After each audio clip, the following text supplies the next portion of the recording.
Donald Trump and Hillary Clinton will square off tomorrow in the final presidential debate. We asked USC students what they are hoping to see from the presidential nominees. The U.S. welcomed 3,000 new citizens in a ceremony at the LA Convention Center. And one of USC's favorite football players gives back to a local school. Annenberg TV News is next.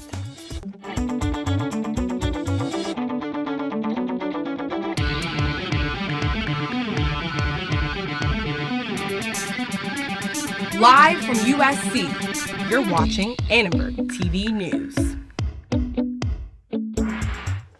Some USC students are heading to Las Vegas for the final presidential debate. Good evening, I'm Lauren Dunn. And I'm Aaron Hendel. We talked to students to see what they're expecting from Donald Trump and Hillary Clinton. Tomorrow night will be Donald Trump and Hillary Clinton's last opportunity to go head-to-head on the important issues in this election. The debate will take place at 6 o'clock tomorrow night on UNLV's campus. It marks the first time the university was picked to host a presidential debate. Some politically active students are buzzing with excitement in anticipation of the big event. Everyone, regardless of political affiliation, just seems really amped up and really just feel fortunate to even have this kind of event on our campus. I mean, we are a battleground state, but I myself never expected that our university would host the final presidential debate. So I think that's pretty monumental. We reached out to the UNLV Democrats for a comment, but no one responded to our request. Students here at USC have high expectations for both candidates. Members of the USC Republicans and USC Democrats weighed in on what they hope to see in the debate. Some college Republicans are heading to Vegas tomorrow. This is it. This is the last chance.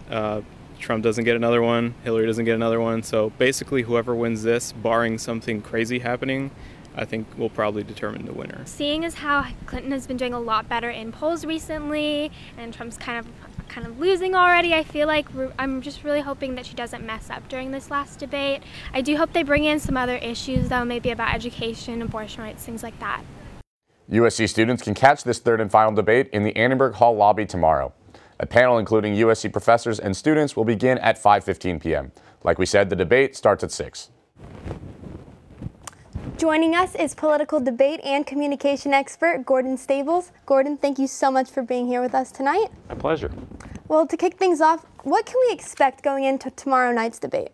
I think you'll expect to see both candidates stick to the game plan that they've done already. So Mr. Trump will probably stay on the offensive. He's invited the mother of a diplomat that was killed in Benghazi, and I think that you'll see Secretary Clinton stay in the defensive, try to act presidential and not otherwise create more momentous occasions in the debate itself.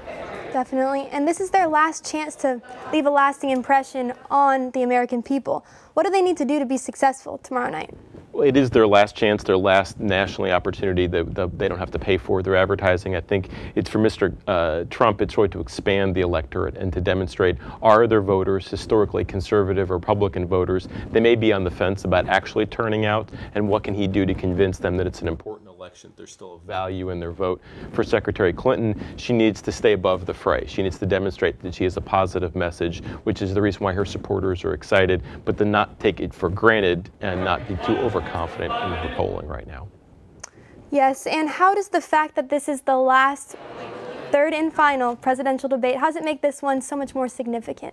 Because it's really their last occasion to engage each other. After this, they can have rallies or they can have press conferences, but there's no guarantee of a response from the other side. There's no guarantee of a unique moment, and it's hard to change the tone or the tenor of the conversation if one side's ignoring it. And given their response, where they'll only really speak to sympathetic media audiences, this is really their last chance to force the other side to engage them. Well, and also this debate has been so highly viewed. Do you think this is going to continue into this third debate? Probably, although may have a few less fans out here with the Dodger game on opposite, but I think what you'll see is a strong turnout, especially for the first hour. And if people see that the event is significant, they may stay involved. It'll be different because you won't have audience questions, so I think you'll see more of a consistent theme across the different questions, as opposed to maybe in the last debate you had some very different questions that may have been a little less predictable. Well, thank you so much for being here with us tonight. It's great to have you on the eve of this final debate. We're going to toss it over to our political anchor, Allie Main, in the Media Center to see how the campaign trail is shaking out. Thanks, Lauren. With just 3 weeks away until the election, Donald Trump has a new line of attack. At a rally in Colorado Springs, he criticized the media for creating a, quote, rigged system.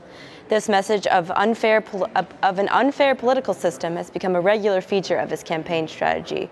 President Obama criticized the GOP nominee's rhetoric in his speech at the White House today. You start whining before the game's even over?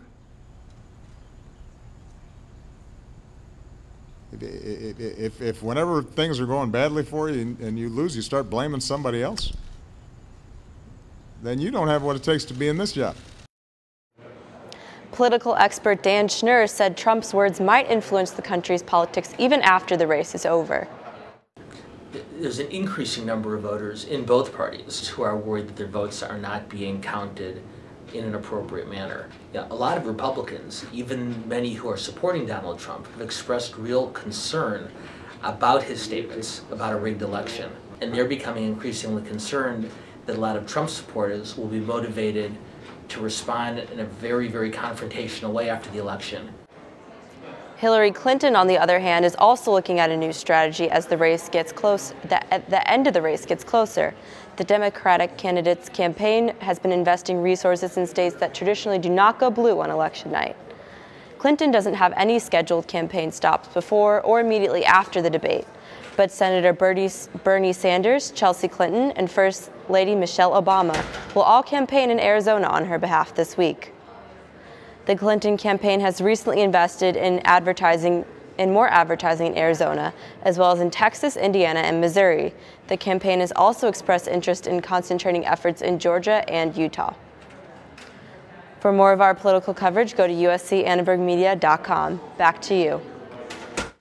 A small group of Donald Trump supporters gathered outside the office of feminist attorney Gloria Allred.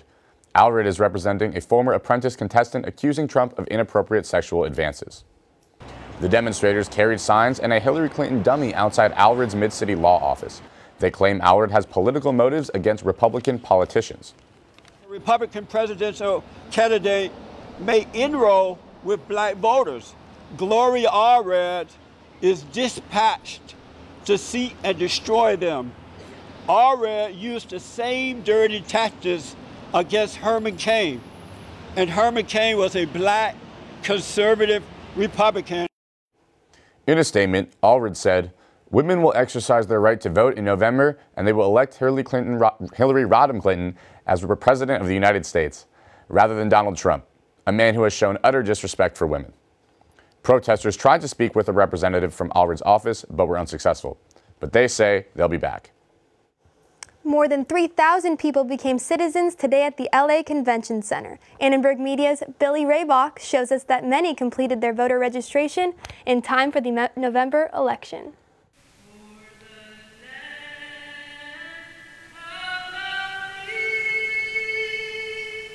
Makia Nooms immigrated from Jamaica when she was 16 years old. Today, a mother of 5, she became a United States citizen. It was very emotional for me. I cried the whole time because it brought me back into 1996 when I migrated here.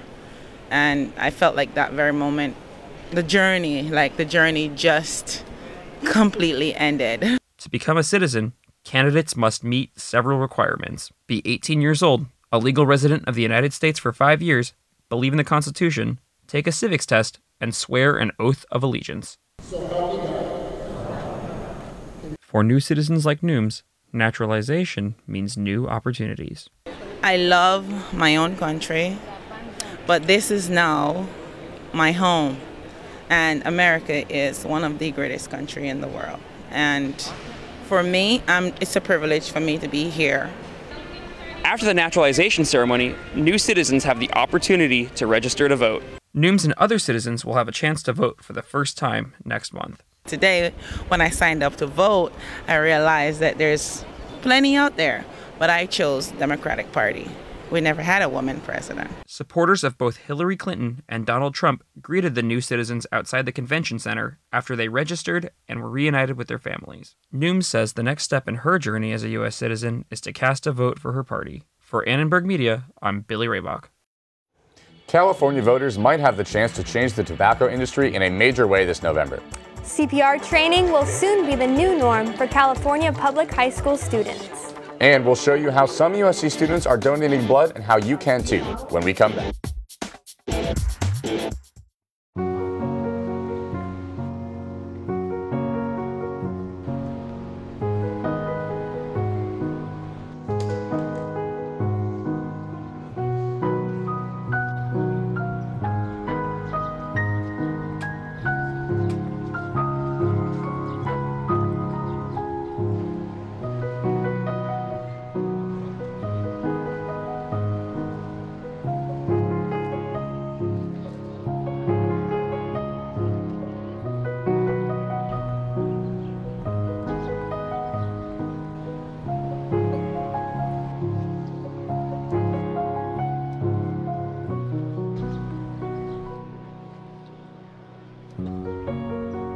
We'd do anything for kids.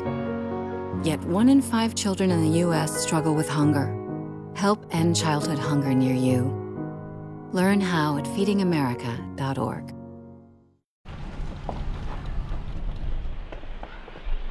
Got a quarter?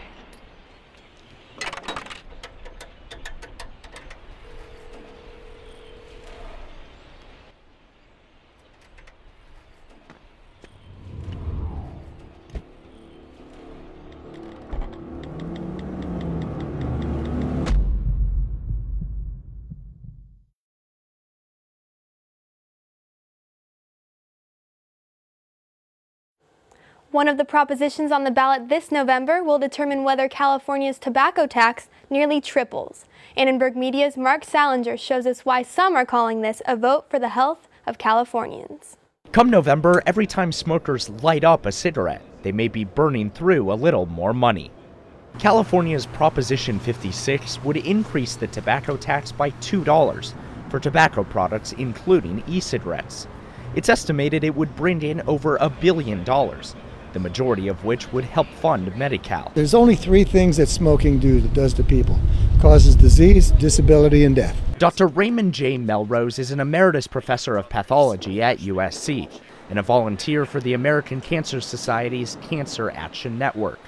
He says the tax will not only bring in money, but also help smokers quit. It's going to cause people who are considering stopping to probably give a little bit stronger thought to that, because $2 is a lot of money on a limited income. The tobacco tax in the state today is only 87 cents. The proposed increase would make California's tobacco tax the 9th highest in the nation, up from 37. Right now, this pack of cigarettes costs $6.80. That means each time you smoke, it's costing 34 cents a cigarette. If Proposition 56 were to be approved, this same pack of cigarettes would cost $8.80, costing smokers 10 cents more per cigarette. Opponents and supporters of the bill on both sides have been vocal about their stances, flooding mailboxes and the airwaves with advertisements. The special interests are claiming Prop 56 is all about helping people stop smoking. Annenberg Media sent multiple requests for an interview to the No on 56 campaign, but did not receive a response. The campaign, funded heavily by tobacco companies Philip Morris and R.J. Reynolds, characterized the proposition as a special interest tax grab. Follow the money at noon56.com. Their opponents urge voters to think about the health of Californians when they cast their ballot on November 8th. Every year, 17,000 teenagers in the state start smoking. 40,000 people die every year, and we have like the 13th lowest tobacco tax in the entire United States. For some smokers, the increased tax will make them think twice before smoking. Honestly, it'll make me consider when I want to buy cigarettes a lot more. A tax that may lead some to put out the cigarette once and for all. For Annenberg Media, I'm Mark Salinger. By the start of the 2018 school year, California high schools will be required to provide CPR training, but one local high school is getting a head start. Today, members of the American Heart Association visited Lincoln High School to provide CPR training to students. The Heart Association and Union Bank donated 4 CPR kits to the school near downtown LA. About 1,000 students participated. Today we have American Heart Association and Union Bank, and we've partnered up to be able to give CPR kits to students in high school, which is absolutely amazing, and I'm passionate about it because I'm a cardiac arrest survivor and CPR saved my life. School officials hope students will take these life-saving lessons home to their families and community. The school will store new CPR kits in PE classes in case of emergencies. Lincoln High requires its PE teachers to be recertified in CPR every 2 years. Lauren, it rained for I think the first time this semester yesterday, and now it's getting hotter again. What's up with this weather? I have no idea. I want to know if the sun's coming back. So let's toss it back to Rachel, our weather anchor. We've had a nice change with some rain yesterday, but of course for us here in SoCal, that isn't going to last. Temperatures will be warming up again, and the Santa Ana winds will be bringing in dry heat and fire weather warnings. Currently, it is 70 degrees with 55% humidity, but it will start to heat up. Tomorrow in the Inland Empire area, cooler for the mountains, 67, but of course hotter in the Palm Springs area at 89. And near the coast in Malibu, it's going to be 85 tomorrow, but it's going to be cloudy and a little bit windy, so it might feel a little bit cooler than that. And for us in the USC downtown area, it's going to be 92 tomorrow and 93 in Anaheim. So maybe put away the sweaters for now and maybe even bring out a swimsuit because it's going to feel like summer these next few days, as you're going to see in the 5-day forecast. In the high 90s this week, but it will cool down a little bit this weekend in the 80s. So it'll be a beautiful weekend ahead. In today's Get Healthy with Rachel, I spoke with health and fitness professionals to get exercising tips. Elbows. Fitness guru Sean Leverett says exercise is the reason he's alive. In 2008, I was involved in a motorcycle accident where a commercial truck hit me. The doctor said if I had not been in the shape that I was in, I would not have survived. Leverett works as a personal trainer, helping others achieve their goals. I'm in a position to change lives on a daily, to make people stronger, just to put them in a position to survive some of the things that come at them with life. Survive things like midterms. Psychologically, I think I feel better when I exercise.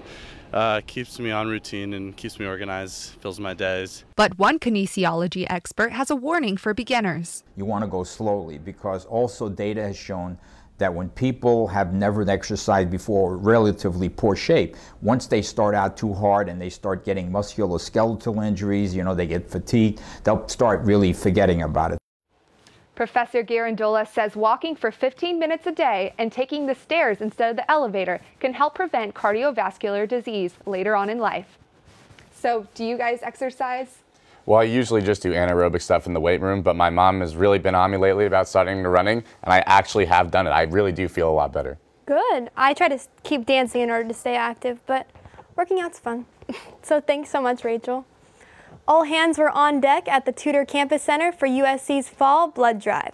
Red Cross representatives were ready to receive blood donations from students.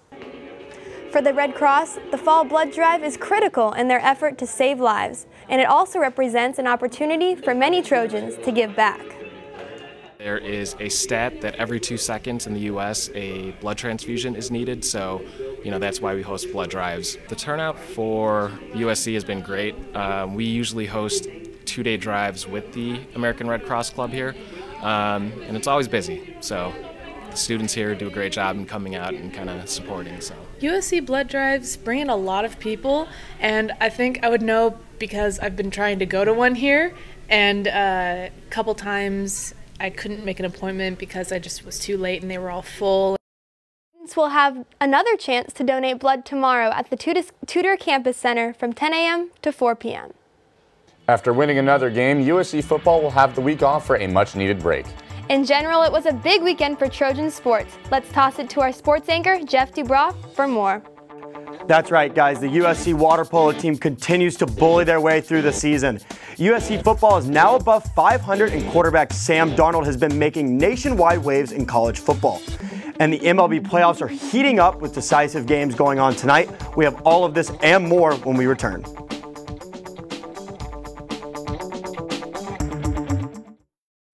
Why is Connor having trouble focusing in school? Having trouble finding Connor's middle school? Would you like directions? No, why is Connor having trouble focusing in school? Finding lowest airfare to Istanbul. No, I'm tired of fighting with him over homework. Home, walk, restaurant. Need a review? No, I need help. He's very smart, but his mind wanders. He's disorganized. I think I understand. Oh, good. French fries. Finding best potatoes. No! Russet. Fingerling. Congo. Why don't you understand me? Sorry, I was trying to show how Connor feels every day. Frustrating, isn't it? Redirecting to understood.org. For the 1 in 5 kids with learning and attention issues, this is what life can feel like. Explore understood.org, a free online resource about learning and attention issues, designed to help your child thrive in school and in life. Understood.org, because understanding is everything.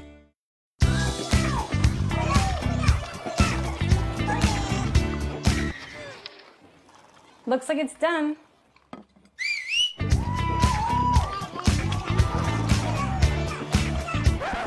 Don't let salmonella get funky with your chicken. On average, 1 in 6 Americans will get a foodborne illness this year.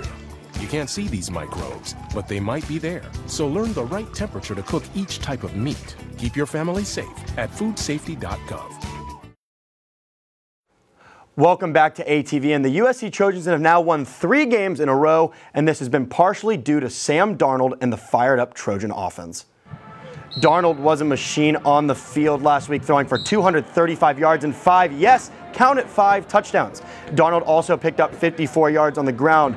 Darnold has revitalized the Trojan offense and was even named the Rose Bowl Pac-12 Player of the Week. Darnold has not only taken Trojan Nation by storm since taking over the starting job, but he's also caught the eye of the national media as well. After another terrific performance, Darnold now leads the nation in QBR, also known as quarterback rating. Now, for those of you who do not know what quarterback rating is, it is a 1 to 100 scale that is used to measure a quarterback's performance based off of touchdowns and interceptions and other stats like that. Sam Darnold leads the nation with total QBR of 91.4 and has also thrown for over 1,300 yards this year. To put this stat in perspective, let's look at other notable quarterbacks around the country with a lower QBR than Darnold. You have Clemson's Deshaun Watson, a former Heisman candidate, Louisville's touchdown machine in Lamar Jackson, and Oklahoma's Baker Mayfield. Over and over and over again, the USC men's water polo team is racking up wins in college conference play. Not only that, but they're also picking up more awards as weeks pass. This week was not any different, as it was Blake Edwards who was awarded the MPSF Player of the Week. Edward was a man among boys in USC game this past weekend against UCA Santa Barbara. He went 5 for 5 shooting and scored his 100th career goal. He has 32 goals this season and picked up his first MPSF Award of the year. It's a bit of a shock. Wasn't something that I expected or really think about, but to have that award, it's quite an honour. Go down as a century scorer for the program for me is something that's a really big achievement. We just got to stick to our good defence we've been playing all season, transition hard, and hopefully the result will look after itself. But yeah, we're expecting a tough match. Trojans will be back in the pool this Saturday against Long Beach State. The number 5 USC women's soccer team took care of business against Arizona State last Saturday, and the Trojans' Savannah Levin was awarded the Pac-12 Defensive Player of the Week. But I think in this game specifically, I just saw more opportunities to get offensive and take the shots. Kadani always mentions how if one of our names is up there, it sort of represents the whole team and what everybody's doing right. I think that both of the Washington teams always bring a really high work rate, and that's always fun to play against, and I think it'll be exciting. The women of Troy march on in conference play and will host both Washington State and Washington this weekend. From college, we head to the pros, and we are getting closer and closer to the favorite October Classic, the World Series. With the Indians leading the Blue Jays 3-0 and the Cubs and the Dodgers tied at 1 game apiece, it was a massive day on the diamond. With their backs against the wall, down 3-0 in the series, the Blue Jays faced Indians ace Corey Kluber. It was all tied up at 0 before the Blue Jays' Josh Donaldson sent a towering home run to center field to break the tie. Then later in the game, Ezequiel Carrera then knocked in one more run for the Blue Jays to take a commanding 2-0 lead.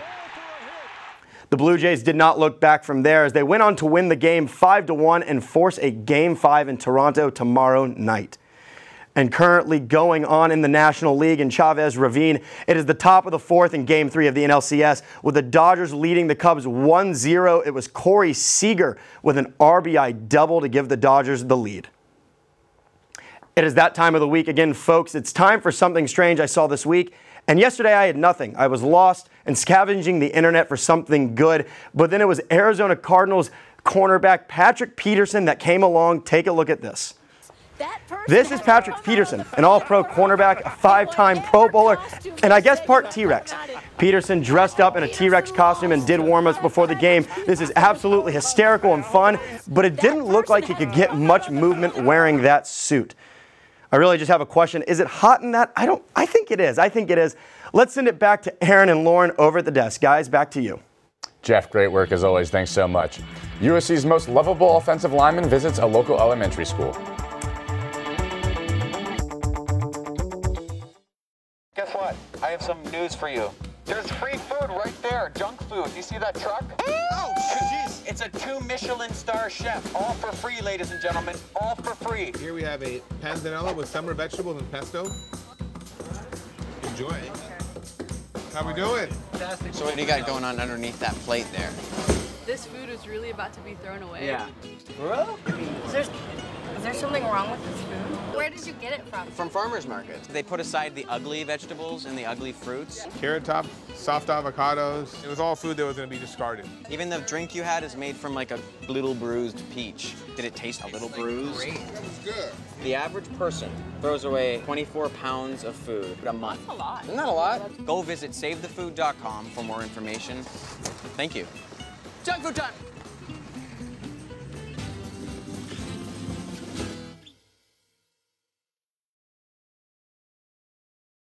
Adventure can be found anywhere, but the best place to start is in the forest. I spy something beginning with S. Snow. No. Snow-covered trees. Nothing to do with snow. Head outside to discover incredible animals and beautiful plants that come together to create an unforgettable adventure. Wow. So grab your loved ones. Don't even. And explore a world of possibilities. Come on, this way. Visit discovertheforest.org to find the closest forest or park to you. USC football captain Zach Banner hand-delivered a memorable surprise to a local elementary school art teacher. AKU Safi didn't know what was coming until Zach Banner popped out behind her with a giant $10,000 check. She's an art teacher at Lou Dantzler Elementary School. The Extra Yard for Teachers program aims to reward outstanding teachers in the community and inspire their students to go to college. We need to preach the importance of education because everyone has a right to education and everyone needs one. You know, my whole life I've understood that these kids, you know, aspire to be high school athletes, aspire to be college athletes, and aspire to be pro athletes. I'm still a kid who aspires to be a pro athlete. So with that being said, you know, it's awesome to be able to show up here and do things like this. Banner says today was a day he won't forget anytime soon. The nominations for the 2017 Rock and Roll's Hall of Fame are in. For the first time, individual members of bands will be eligible to receive the honor. Here's a look at some of the nominees. The nominees this year are from a wide range of genres. They include artists such as Pearl Jam, Tupac Shakur, Janet Jackson, Chaka Khan, Journey, and many more. For the 5th straight year, the public will be able to vote online. Ballots will be sent to more than 800 musicians, critics, and historians. To be inducted into the Rock and Roll Hall of Fame, musicians had to release their first album or single at least 25 years before being nominated. The winners will be announced in December. Thanks for watching Annenberg TV News. For everyone here at Annenberg Media, I'm Aaron Hendel. And I'm Lauren Dunn. You can watch us on the web at uscannenbergmedia.com. Good night.